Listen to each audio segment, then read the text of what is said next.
My wife went on a work trip, then I saw her on an influencer's live stream. I commented, "Looks fun." Then I donated $200 saying, "Tell Olivia, Charles said hi." The streamer read it aloud and she froze on camera. 34 male or rather was a happily married man, or so I thought. My wife, Olivia, 32, and I've been married for 5 years. It was good, comfortable. We had our routines, a shared life that felt like a well-worn sweater. She's an executive assistant at a big tech firm, a demanding job, she always said, that required a lot of networking. I never questioned it. Last week, she told me she had to go on a last-minute work trip, a leadership offsite at a resort a few states away. "It's a huge opportunity, Charles," she'd said, packing a suitcase full of clothes that looked more beach club than boardroom. "I have to go." I didn't argue. I made her coffee while she booked her flight, kissed her goodbye at the door, and settled in for a quiet week with our golden retriever Jasper. Fast forward to last night.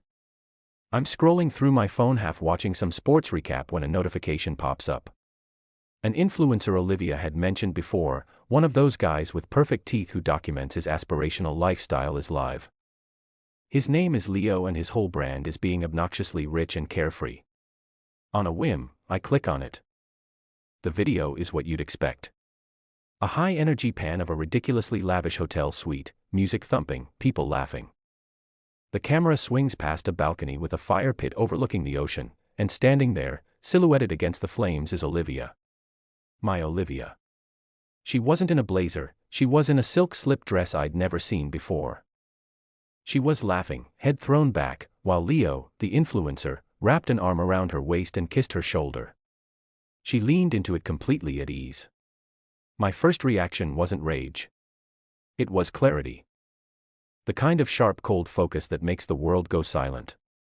All the little oddities of the past few months clicked into place. The late nights at the office, the sudden obsession with a new workout class, the way she'd started hiding her phone screen. It wasn't a sudden storm.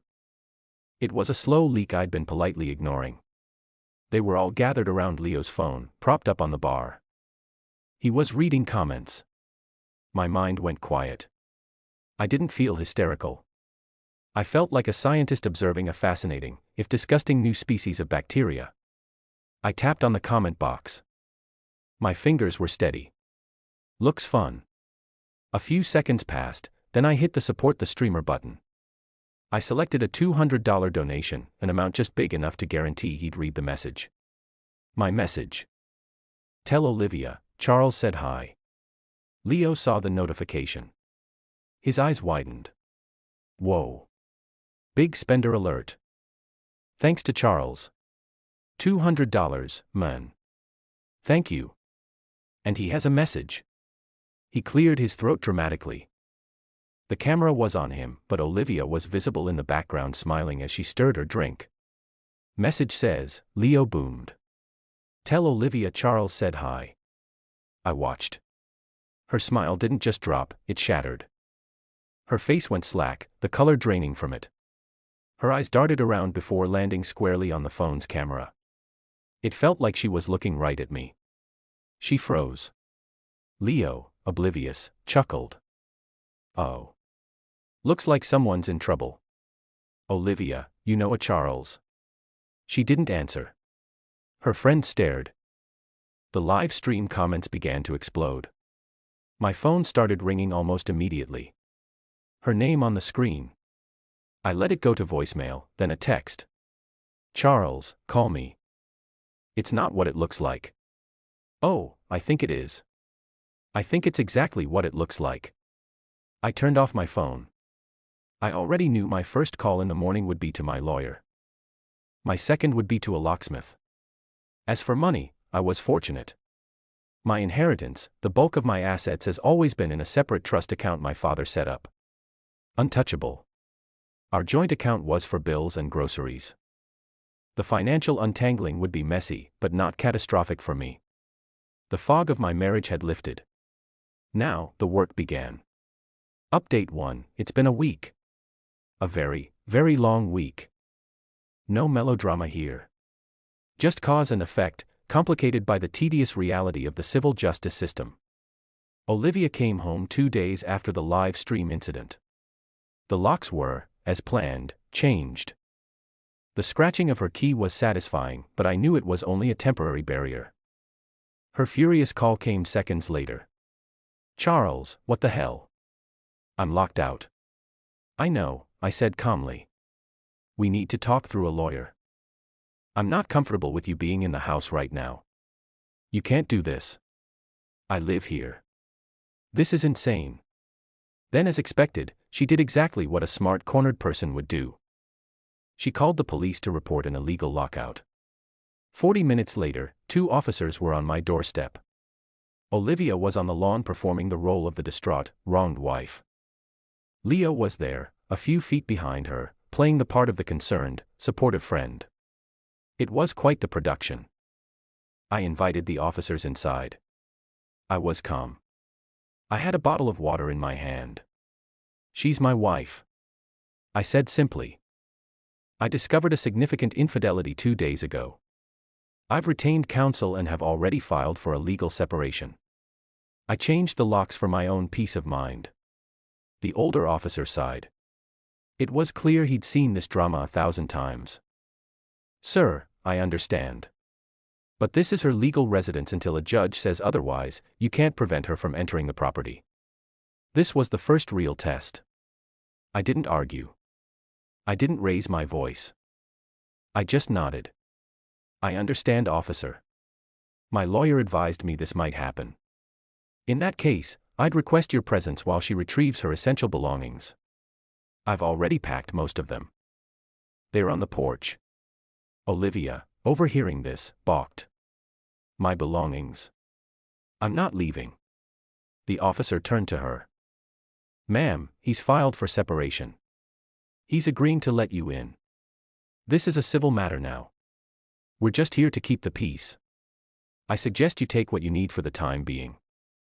Her plan to have me reprimanded by the police had failed.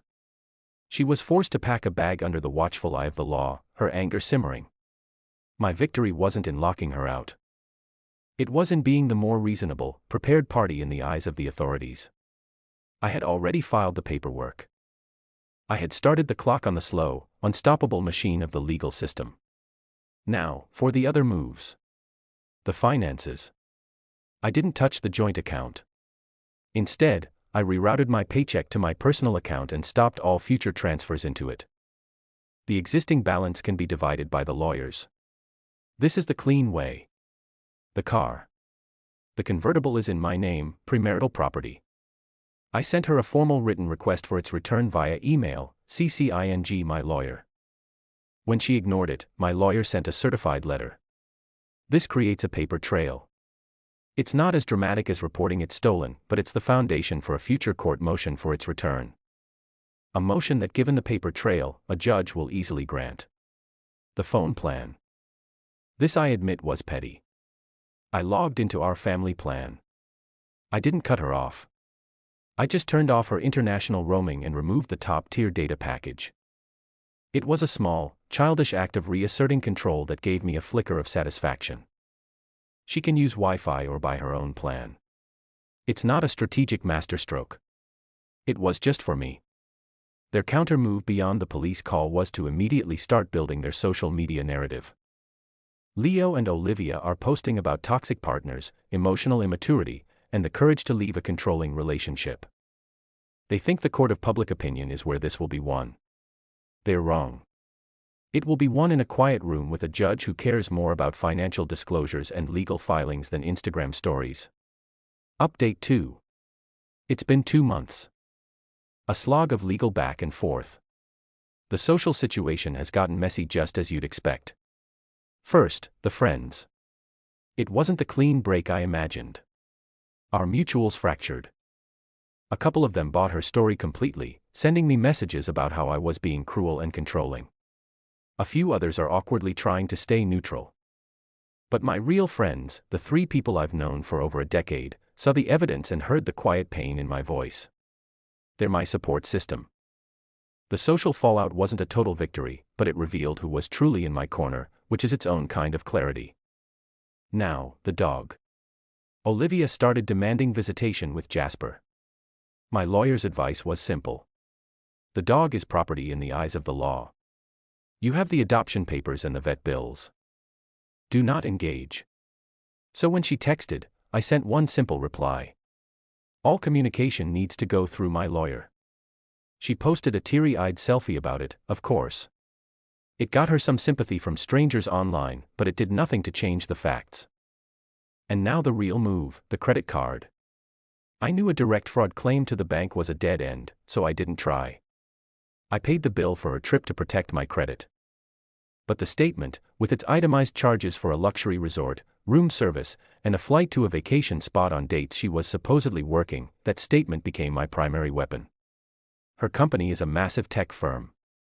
I know for a fact they have a strict corporate compliance and ethics department. So I drafted an email. It was a work of art in its bland corporate anonymity. I created a new untraceable email address. The email was addressed to the head of HR and the anonymous ethics and compliance tip line listed on their corporate site. Subject: potential compliance concern regarding executive assistant. To whom it may concern, I am writing out of an abundance of caution. It has come to my attention that a senior executive assistant, Olivia, her last name, may be misrepresenting personal travel as work-related activity. This could potentially expose the company to liability if she attempts to file these as expenses or if her actions are seen to represent the company. Attached is a credit card statement showing travel to resort name from date to date. My understanding is that there was no company-sponsored event at this location on these dates. I trust you will handle this with the appropriate discretion, a concerned observer. I attached the redacted statement showing only her name, the dates, and the merchant names. I didn't rant or accuse. I framed my personal grievance as a potential corporate liability. I gave them the information and trusted their self-interest to do the rest.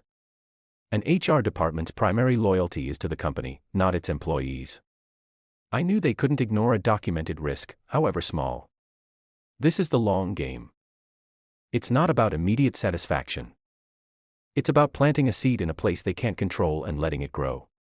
They're busy fighting a war on social media. I'm quietly supplying ammunition to their employer. Final update. 8 months later, it's over. There was no single explosive event. It was a slow, inevitable collapse, like a decaying orbit. The job, the anonymous tip, worked better than I could have imagined. As my lawyer predicted, corporate HR moves slowly but mercilessly. They launched a quiet internal audit into Olivia's expense reports and work-from-home records. They found what I suspected they would, a pattern. This wasn't her first time taking a work-from-home day from a hotel lobby or scheduling a meeting that was really a spa appointment. The leadership offsite was just the most blatant lie in a long series of them. About 3 months ago, she was terminated for what the paperwork called a significant breach of the company's code of conduct and fraudulent expense reporting. Her career at that level is likely over. The legal matters, the divorce proceedings, were a grind. But with her unemployed and her infidelity documented, the live stream screenshot was Exhibit A. Her legal position was weak. The car. The judge granted my motion for the immediate return of my premarital property.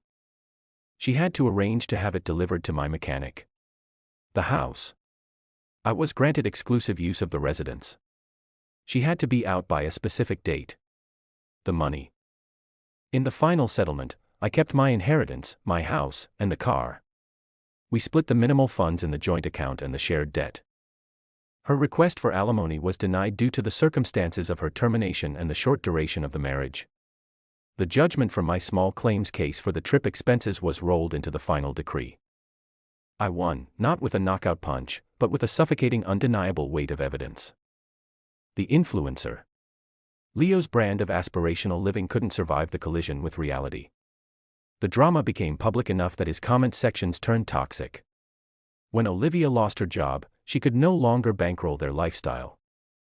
The fun, carefree vibe soured when real-world problems like unemployment and legal fees entered the picture. They broke up about 2 months ago. His posts are now full of vapid nonsense about new chapters and cutting out negative energy. He is and always was a parasite looking for a host. I never got an apology. Her final communication was a bitter voicemail after the divorce was finalized, blaming me for systematically destroying her life. I listened to it, and then I deleted it. She thinks I destroyed her life, but I didn't build her career on a foundation of lies. I didn't cheat on a work trip. I didn't posture on social media instead of taking responsibility. She built her own prison. I just methodically piece by piece handed her the bricks. Tonight, the house is quiet. Jasper is asleep on the rug. The legal bills are paid. The quiet isn't lonely anymore. It's the sound of order restored. It's the sound of peace, and that I've learned is the only victory that matters. Share your thoughts in the comments section. Thanks for your precious time. If you enjoyed this story, then please make sure you subscribe to this channel.